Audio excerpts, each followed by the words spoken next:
we'll take a quick recap of all the 6 days that we have done, and then I'll start with our day 8 today. So I have been on Facebook Live. This is my third season, rather, let me say. First was 7 days, then 30 days, and now I'm on 18 days. Okay. And I find it a right place to share my little nuggets of learnings from this wonderful life, wonderful world around us. So this time I have taken up the Gita. It has 18 chapters, and let us take just one line or just little gist of each chapter. And later on, if we are enticed, if you are tempted, if you feel like we are propelled, yes, we will go down and read into the greater detail, what wonders and what pearls of wisdom it has to give us. So I just take a quick recap. और ये वाला जो मैं आपसे रोज मिलती हूँ Facebook live, दोनों English और हिंदी में होगा. आज मैं हिंदी में पहले बोलूंगी, फिर इंग्लिश में बोलूंगी, और उसी पैसेज में से आज हम इंग्लिश के कुछ शब्द उठाएंगे और आगे बढ़ेंगे. मैं आपको छोटा सा मेरा इंट्रोडक्शन दे दूं. मेरा नाम विनीता बोरा है. मैं करियर क्लैरिटी कोच हूँ. It's my mission to help high school students find clarity and purpose in their life, maybe help parents to get a better equation with their children, because generation gap हमेशा रहा है, आज भी है, आगे भी होगा. Doesn't matter. I'm an English language trainer and an IELTS trainer. So here I am with my little nuggets of wisdom from the Gita. So पहला पॉइंट है, गलत सोच ही हमारी हर प्रॉब्लम की, हर समस्या की जड़ है. नंबर 1. नंबर 2, सही नॉलेज, सही ज्ञान, clarity of mind is the key or is the solution to all our problems. Third, selflessness, निःस्वार्थता is the only way to progress and prosper. तो अगर हम selfless हैं, अगर हम अपने beyond दूसरे का सोचते हैं, तो ये sure short तरीका है आपकी प्रगति का, आपकी सक्सेस का, आपकी विक्ट्री का, जो कि लॉन्ग लास्टिंग होगी, मोर फुलफिलिंग होगी, मोर आनंददायी होगी. Next, number 4, every act can be an act of prayer. तो अगर आप चाहते हैं आपका वर्क या मेरा वर्क, मैं चाहती हूँ मुझे काम ना लगे, मुझे उसमें एंजॉयमेंट आए, तो मुझे हर काम पूरी शिद्दत से, पूरी सिंसियरिटी से, पूरे दिल और दिमाग से करना है. राइट?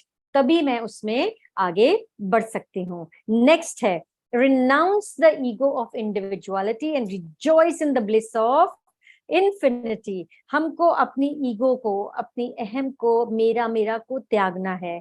और जब हम अपनी इस इंडिविजुअलिटी को त्याग कर अपनी टीम में, अपने एनवायरनमेंट में, अपनी रिलेशनशिप्स में, अपनी कम्युनिटी में समा जाते हैं, हम अपने आप को बड़ा कर लेते हैं, तो जो एक अनंत आनंद होता है वो ऑटोमेटिकली हमारे पास आने लगता है, हमें छूने लगता है, वो हम उसके लिए मैग्नेटिक बन जाते हैं. तो next 6 number, connect to the higher consciousness daily. जैसे हमको मोबाइल रिचार्ज करना पड़ता है, लैपटॉप रिचार्ज करना पड़ता है, कुछ एनर्जी की बात खत्म हो जाए, ऐसे ही हमें भी हमारी जो भी फेथ है, जो भी हमारी कॉन्शियसनेस है या हायर यूनिवर्सल पावर है, जो हमें मोटिवेट करती है, हमें पावर देती है, हमें संबल देती है, हमें शक्ति देती है, हमें उससे दिन में एक बार कम से कम कनेक्ट करना चाहिए. और वो किस लिए? क्योंकि वो आपको, वो मुझे रिचार्ज करता है. आप ट्राई करके देखिए. तो अब मैंने 6 चीजें बोली हैं. आज पॉल क्रिएट करूंगी और आप मुझे बताएंगे, मैं 6 लिखूंगी, आप उनमें से किस में कोशिश कर रहे हैं उसको अपनी जिंदगी में अमल करने की, क्योंकि चैप्टर 7 ये कह रहा है, लिव व्हाट यू लर्न. ठीक है? जो आपने सीखा है उसको जियो जो सीखो. ओके? तो हमको कोशिश करनी है, जो भी कुछ भी हमें कहीं मिल रहा है, हम उसको प्रैक्टिस करने हैं. अपनी लाइफ हमारी खुद की एक्सपेरिमेंटेशन लैब है, और हमें खुद के उससे निर्णय, आउटकम्स, रिजल्ट्स ड्रॉ करके हमारे कंक्लूजन्स निकालने हैं. After all, it's my life, it's your life. I am squarely responsible for my life, you are squarely responsible for your life. Right? तो हम जो सीख रहे हैं, हमें उसको अमल करना है.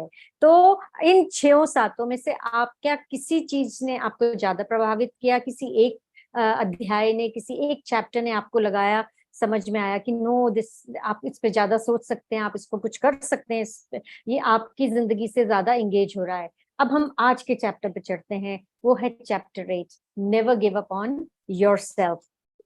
तो मैं आज पहले हिंदी में बोलूंगी, फिर इंग्लिश में बोलूंगी, जिससे कि हम इंग्लिश शब्दों की लर्निंग आज अपने पैसेज से ही उठाएंगे, राइट। सो क्विकली, मुझे गीता के संदर्भ में मैं बहुत सरल भाषा में उदाहरणों और पाठ की उपमाओं के उपयोग करके खुद को कभी ना हार मानने की अवधारणा को बेहतर ढंग से समझने के लिए आत्मनिरीक्षण, इंट्रोस्पेक्शन करने और आपसे साझा करने में प्रसन्नता रखती हूँ। ठीक है, तो हम आज का टॉपिक क्या है? Never give up on yourself.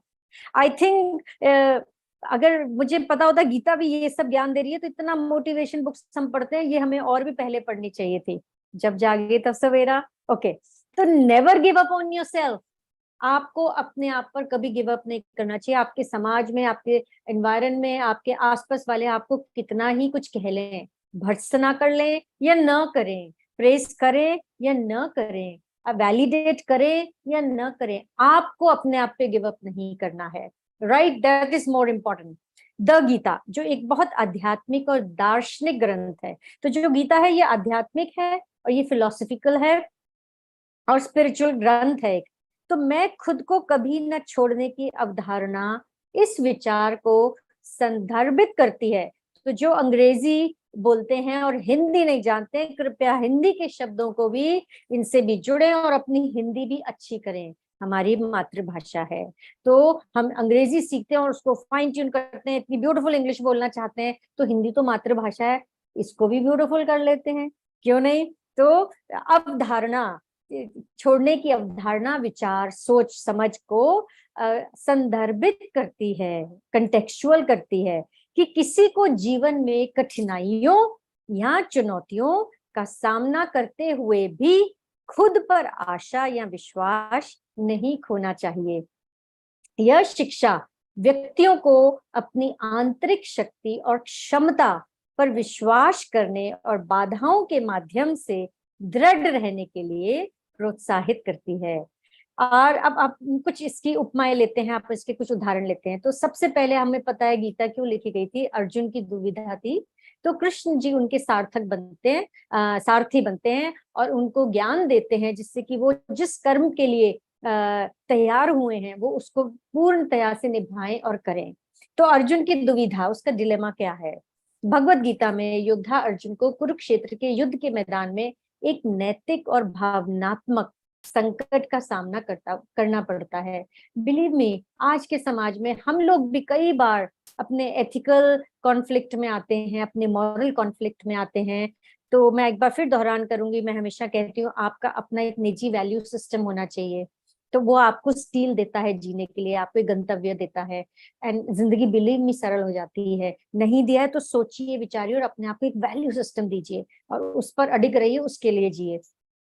तो जब अर्जुन के सामने दुविधा आती है तो उसकी क्या डिलेमा है, उसका क्या परेशानी है? नैतिक और भावनात्मक संकट का सामना करना है उसे। वो एक योद्धा के रूप में अपने कर्तव्य और विरोधी पक्ष के अपने रिश्तेदारों के प्रति करुणा के बीच फंसा हुआ है।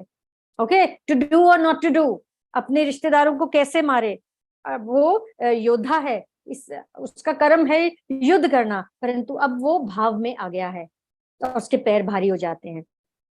अर्जुन शुरू में हार मानना चाहता है, वो कहता है ऐसी जीत से तो मैं हार ही जाऊं, इट्स वर्थ इट कि मैं जिंदगी में हार मान लूं, और स्थिति के अभिभूत महसूस करते हुए लड़ने से इनकार कर देता है। कई बार हम लोगों की जिंदगी में पड़ाव आते हैं, आई डोंट नो, मेरी जिंदगी में तो अनेकों बार ऐसा आया है कि कभी लगा कि नहीं, मे बी ये गलत हो रहा है, मुझे नहीं करना चाहिए।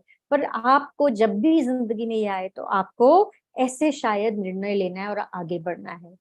तो अपनी भगवान कृष्ण उसके सारथी हैं, जो मार्गदर्शक हैं, उसके सलाह देते हैं कि वो निराश ना हो, बल्कि दृढ़ संकल्प के साथ अपना कर्तव्य पूरा करें। हमें यहाँ देखिए, हम बहुत सारे रोल प्ले करते हैं, पेरेंट्स के, बच्चों के, बहन के, भाई के, फ्रेंड्स के। कई जगह कॉन्फ्लिक्ट्स आते हैं, कई जगह क्लैशेस आते हैं। तो अगर हम ऊपर के पॉइंट्स की तरफ जाएं, अपने आप को उस भाव में देख लें, तो हमें समझ आने लगेगा कि हमें क्या करना है। तो इस समय वो ये कह रहे हैं कि आपको अपना, अर्जुन को कृष्ण जी कह रहे हैं कि वो निराश बिल्कुल नहीं हो और वो दृढ़ संकल्प के साथ अपना कर्तव्य पूरा करें।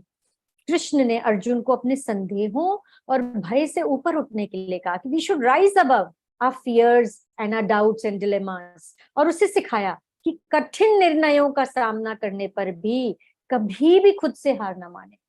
बहुत मुश्किल आती है जिंदगी में, in fact that is what life is, it is never a simple plain journey, so boring it would be, right? तो जब तक उतार चढ़ाव, पहाड़ पे चढ़ना उतरना, पहाड़, खाई, नदियां, नाले, ये सब जिंदगी नहीं आएगी तो सो नीरस हो जाएगी जिंदगी, राइट?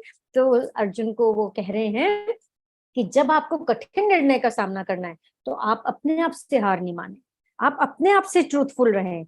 तो प्रकृति की उपमाएं देते हैं, वो क्या उपमा देते हैं? वो फ्लेक्सिबिलिटी का संदेश देने के लिए प्रकृति की उपमा का उपयोग करते हैं कृष्ण जी, और कहते हैं कि देखिए आप जो नदी है, जब वो एक बार ऊपर से निकलती है अपने ओरिजिन से, तो रास्ते में चट्टाने आती है, पहाड़ आते हैं, कितने उसके मार्ग में अवरुद्ध आते हैं, उसके ऑब्स्ट्रक्शंस आते हैं, पर क्या नदी रुकती है? वो चलती चली जाती है। आप जितनी रिवर बेल्ट्स हैं वर्ल्ड की, आपने हिस्ट्री पढ़ी होगी, आपने रिवर वैली सिविलाइजेशंस के बारे में पढ़ा होगा, कहाँ से नदी शुरू होती है, कहाँ से उद्गम होता है और कहाँ वो खत्म होती है जाके। लेकिन क्या नदी रुकती है? नहीं, चाहे चट्टाने आए, चाहे पहाड़ आए, वो बहना बंद नहीं करती है। तो दूसरा उदाहरण वो देते हैं कि सूर्य हर दिन लगातार उगता है। आज क्लाउड्स आ गए, कोई बात नहीं, आज कुछ देर हुआ, नहीं हुआ, बारिश आई, तूफान आए, doesn't matter, Suraj next day उसी समय अपने समय पर आकर उगता है। तो क्या हमको नेचर से नहीं सीखना चाहिए कि ये जो ऊपर के नीचे जो आने की चीजें हैं, जाने की चीजें हैं, ये हमारे मार्ग के ऑब्स्ट्रक्शंस है। हमें इनसे उठकर अपने कर्तव्य परायणता को भांपते हुए, जानते हुए अपना कर्तव्य करना है। अपने आप से हार नहीं माननी है, बाहर की सिचुएशन के कारण अपने से हार नहीं माननी है। तो क्या इसमें संदेश दे रहे हैं वो? आत्मविश्वास और आंतरिक शक्ति का। इस बात पर गीता जोर देती है कि जो हमारी आत्मा है वो शाश्वत और अविनाशी, शाश्वत, परमानेंट, अविनाशी, इनविंसिबल है, ओके, अनकॉन्करेबल है, ओके, वैंक्विश नहीं हो सकती। मैं आपको इंग्लिश के शब्द दे रही हूँ साथ में। इसका मतलब ये है कि व्यक्तियों के भीतर एक लचीला और अटूट सार होता है। ये लचीला है, आप इसको चाहे तो मोड़ सकते हैं, लेकिन ये अटूट होता है हमारे अंदर, ओके। इस आंतरिक शक्ति को पहचान कर कोई भी व्यक्ति साहस और आत्मविश्वास के साथ चुनौतियों का सामना कर सकता है, और ये जानते हुए कि उनका मूल स्व अटल है। कर्मयोग, गीता से हमें कर्मयोग के बारे में क्या सीख मिलती है, हम चैप्टर 8 को दिमाग में रखते हुए बात करेंगे कि जो निस्वार्थ का मार्ग है, व्यक्तियों को परिणामों की चिंता किए बिना अपने कर्तव्यों का पालन करने की सलाह देती है गीता। परिणामों के बजाय प्रयास पर ध्यान केंद्रित करें। कितनी सुंदर बात है, और ये बात हर मोटिवेशनल टॉक में आती है, हर मोटिवेशनल कहीं ना कहीं बुक में आती है कि हमें परिणामों की चिंता नहीं करनी है, उस पर ध्यान नहीं केंद्र करना है, हमें ध्यान अपने प्रयास पे देना है। जब हम प्रयास पर केंद्रित है तो ऑटोमेटिकली बाय डिफॉल्ट आपका जो परिणाम है वो पॉजिटिव होगा, वो अच्छा होगा, वो सही होगा। देर है अंधेर नहीं, जरूर होगा। व्यक्ति अपने रास्ते में आने वाली चुनौतियों की परवाह किए बिना अपना समर्पण और उत्साह बनाए रखते हैं। धैर्य और दृढ़ता, धैर्य और दृढ़ता की बात कर रहे हैं। गीता व्यक्तियों को धैर्य और दृढ़ता के साथ कठिनाइयों और असफलताओं को सहन करने की सलाह देती है। जिस तरह सफर पर निकला यात्री रास्ता कठिन होने पर नहीं रुकता, वीरों ने जो ठान लिया है उस पर सब बलिदान किया है। Today is 14th August, tomorrow is the independence day, या we should talk about it. तो जब अपन सफर पे निकल जाते हैं, रास्ता कठिन होने पर भी क्या हमारे सिपाही रुकते हैं? देखिए, अपना सब बलिदान करके वहां बैठते हैं और हम चैन की नींद सोते हैं। तो यस, उसी तरह अपनी क्षमताओं पर भरोसा रखते हुए जीवन में आगे बढ़ते रहना चाहिए। तो इन शॉर्ट, गीता उदाहरण देती है, उपमाएं देती है, शिक्षाओं के माध्यम से हमें चैप्टर 8, हम अध्याय 8 की बात कर रहे हैं आज, खुद को कभी ना छोड़ने के विचार को प्रोत्साहित करती है। दुनिया आपको छोड़ दे, आप अपने आप को कभी मत छोड़िए। Have faith in yourself, have faith in your abilities. आज नहीं तो कल हर टनल के अंत में उजाला होता है. Every tunnel ends in a light. Okay, तो आपको अपने आप को कभी नहीं छोड़ना है, जो कि लचीलेपन, आंतरिक शक्ति और अपने कर्तव्यों के प्रति अटूट प्रतिबद्धता. प्रतिबद्धता, joining, fast fast joining, Fevicol का जोड़ बनाइए पर जोड़ देती है. ये सिखाता है कि चुनौतियां जीवन का स्वाभाविक हिस्सा है, लेकिन स्वयं पर विश्वास करके और दृढ़ रहकर व्यक्ति बाधाओं को दूर कर सकते हैं और अपने उद्देश्य को पूरा कर सकते हैं. आज मैंने हिंदी में पहले इसलिए बोला कि मैं एक इंग्लिश टीचर भी हूं, तो अब मैं आपको ये सारा चैप्टर इंग्लिश में बोलूंगी, साथ साथ कोशिश करूंगी सिंपल इंग्लिश में बोलने का, और इसमें से ही आज के हम डिफिकल्ट वर्ड्स उठाएंगे और आज के नए वर्ड सीखने की अपनी जो नेक्स्ट प्रक्रिया है, प्रोसेस है, उसकी ओर बढ़ेंगे. So I start in English.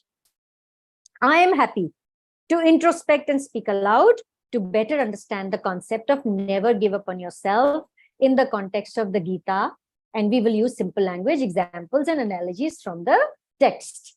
In Gita, which is a spiritual and philosophical text, the concept of never giving up on yourself refers to the idea that one should not lose hope or confidence in oneself, even when facing difficulties or challenges in life. This teaching encourages individuals to believe in their inner strength and potential and to persevere through obstacles. तो क्या analogy मिलती है हमें, क्या example मिलता है? Arjun's dilemma. In the Bhagavad Gita, the warrior Arjun faces a moral and emotional crisis on the battlefield of Kurukshetra. He's torn between his duty as a warrior and his compassion for his relatives who are on the opposing side. Okay, so Arjun initially wants to give up and he refuses to fight because he's caught up by the dilemma. He's caught up with that feeling that it will be a Pyrrhic victory. No, I'm not going to do it. Feeling overwhelmed by the situation. नया शब्द है overwhelmed. End में जाके हम इस पे और चर्चा करेंगे. तो Lord Krishna, his charioteer, charioteer उसके सारथी, चैरिट रथ, टियर सारथी, ई की मात्रा, इंग्लिश में डबल ई आर. तो his charioteer and guide advises him not to lose heart but to fulfill his duty with determination. Krishna tells Arjun to rise above his doubts and fears, teaching him never to give up on himself. Even when faced with daunting decisions, नया शब्द है daunting decisions. daunting बहुत भारी बड़े decision के सामने भी हमको अपने आप पर विश्वास रखना है. Have faith in yourself. Never give up on yourself. तो यहाँ वो किसकी एनालॉजी लेते हैं? नेचर की लेते हैं. वो कन्वे करते हैं message of resilience, steadfastness, never say die idiom है ये. Just as a river doesn't stop flowing even if its path is obstructed by the rocks. नया शब्द है obstructed. Okay? मैंने पहले भी इसको हिंदी बोलते समय यूज किया था. Obstructed मतलब बाधा, बाधित करना. And just as the sun consistently rises every day, similarly, individuals should persistently pursue their goals and duties without losing faith in themselves. तो किसका संदेशा दे रहे हैं? Self-confidence and inner strength. What is the message being conveyed? Self-confidence and inner strength. The Gita emphasizes that the soul is eternal and indestructible. Okay, eternal and indestructible. This means that individuals possess a resilient and unbreakable essence within them. By recognizing this inner strength, one can face challenges with courage and confidence, knowing that the core self is unwavering. कर्म योग, हम कहते हैं गीता कर्म योग सिखाती है. Let us see how. Karma is doing, karma is action. So what is the learning Gita gives us, particularly in the chapter 8, which we are discussing today, introspecting today? The Gita teaches about karma yoga, which is the path of selfless action. It advises individuals to perform their duties without attachment to the results. Okay? By focusing on the effort rather than the outcomes. Karam kiye ja phal ki ichha mat kar hai insan. Concentrate on the effort, not on the outcomes. Individuals can maintain their dedication and enthusiasm regardless of the challenges that come their way. Now, endurance and perseverance. Next message the Gita is giving us is of endurance and perseverance. So Gita advises individuals to endure difficulties and setbacks with patience and perseverance, just as a traveler on a journey doesn't stop when the road gets tough. One should keep moving forward in life, maintaining faith in their abilities. To summarize, Gita encourages the idea of never giving up on oneself. So it gives us enough examples, analogies, I've discussed them. It teaches that challenges are but a natural part of life. Yes, life would be so boring without challenges. Imagine just ding, ding, ding, ding, straight. The graph doesn't go up, doesn't go down. What's the fun in life? Where is the excitement? How boring. Okay. So it teaches that challenges are a natural part of life, but by believing in oneself and staying determined, individuals can overcome obstacles and fulfill their purpose. All right? So I'll take quick 5 minutes to revise or do with you once again new 5 words of English, which I promised to do at the beginning of the challenge every day. Now I shall pick up from the context and do instead of taking another point. Okay, so here I am. First word is overwhelmed. Okay, overwhelmed का मतलब होता है to be greatly overcome by emotions. आपका exam होता है, आपका interview का time होता है, आपका कोई नया चीज जिंदगी में हो रही है और आप एक्साइटेड हैं, कई बार आप इमोशन से ओवरवेल्म हो जाते हैं. ओके, ऐसी सिचुएशंस होती है कि आपको लगता है शायद आप कोप नहीं कर पाएंगे, आप इतने ओवरवेल्म हो जाते हैं. तो गीता से हम एग्जांपल लेके इसका एक नया सेंटेंस बनाते हैं. Arjun is overwhelmed bye emotions on the battlefield. Overwhelmed, causing him to be unsure about fighting. He is overwhelmed by his compassion for his family members on the opposing side. So you get this new word, right? We go to another new word of English, and this is daunting. In fact, I had used it as daunting decision, which is an alliteration. Now, what is daunting? It refers to something that appears difficult or challenging, often to the point of causing fear or discouragement. आप इतना डर जाते हैं, आप daunt हो जाते हैं. So this is the chapter of Gita to be revised. Never give up on yourself. So Gita finds the prospect of fighting in the battlefield of Kurukshetra daunting. Who's finding it daunting? Arjun, because it involves facing his own family members in combat. In fact, history is replete with such examples where fathers have fought against sons, sons have fought against their brothers, brothers have fought against their mentors, whatever. History tells us with many examples. Okay, so yeah, and then because it involves facing his own family members in combat, leading to his initial reluctance to engage in the battle. Next word I said I'll take up is obstructed. Obstructed means to be blocked, to be hindered, preventing progress or movement. So we again take the analogy of a river. A river is obstructed by rocks. It illustrates the idea that a river finds a way around obstacles to continue its flow.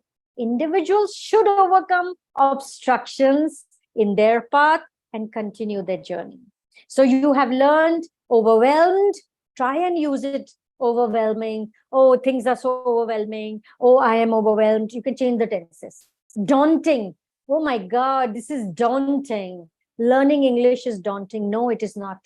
It's pretty easy. Oh, I'm demotivated. Well, you are daunted. Just go ahead, rectify it. Okay. Next, obstructed. So many things obstruct you. Number one, from finding clarity, from finding a right career choice, from learning English, from maybe your relationships with your friends, with your brothers, sisters, siblings, fathers, parents, mothers, whatever. We are at times obstructed by many things that come our way. So what is obstruction? They are the preventions, the obstacles that stop us. So we have to weave our way around like a weaver and find a path and continue on a journey. Next word, the third last word, persistently pursue. Persistent, when you go on, you don't give up, you continue towards a goal with determination. So persistent word has a positive connotation. It has a positive tone, which implies dedication. Agar aap persistent hai, to you are dedicated. You are not giving up despite the challenges, right? So example from Gita chapter 8, which we are doing today, it encourages individuals to persistently pursue their duties and responsibilities without being attached to the results. Because if we are constantly thinking of our results, we become a trader, we become commercial. So at least in your own life, let's not become commercial. Whatever I'm doing, let me do it with my full sincerity. जो हमने ऊपर के पिछले chapter में discuss किया, which I talked about in the earlier chapters. So persistently हमें what we are doing, we have to force ourselves on that and pursue it. Okay, so emphasizing the importance of dedicated action. Next is resilient. Now it's a wonderful word, resilient. Again, it has a positive connotation. So we will just take an example from here and go ahead with it. So it says unbreakable soul in the Gita. The analogy of unbreakable soul in Gita highlights the idea that individuals possess an inner resilience, which enables them to bounce back from challenges and difficulties. Tap that source. Don't let it go. It's there inside you. Don't give up on yourself. Let the world say whatever it wants. Never give up on yourself. आपके अंदर एक inbuilt resilience है. उसको tap कीजिए. Don't give up on yourself. Okay. Unwavering. Unwavering means steady and constant, not faltering or changing in the face of challenges or obstructions. I'm repeating the word. Okay. So, this example say, Gita emphasizes the unwavering commitment to one's duties and pursuit of righteousness, regardless of the external circumstances or difficulties that might arise. So you got the new word, unwavering. Now the endurance, the last word of the day, and then we'll call off. Okay. So endurance is the ability to withstand hardship, pain, or challenges over an extended period without giving up. So the concept of endurance is evident in Arjun's transformation from being overwhelmed by his emotions to gaining the strength to endure the challenges of the battlefield with the guidance of Lord Krishna. So wonderful theme conveyed today, never give up on self. This is my most favorite theme, and I think every one of us needs this. So I end my FB challenge, live challenge today. I'll meet you again 3:30 tomorrow with chapter 9 of the Gita. Meanwhile, I'll just later on create a poll for me on the Facebook page. Do engage with it and let me know out of these 7 which one you relate to the most. And if I can be of any help to you, to your children, to your friends, to your foes, anybody, just DM me. You know where to contact me from the Facebook. I'll be there to help you. It will be my pleasure. So thank you. Have a wonderful day and a wonderful time. I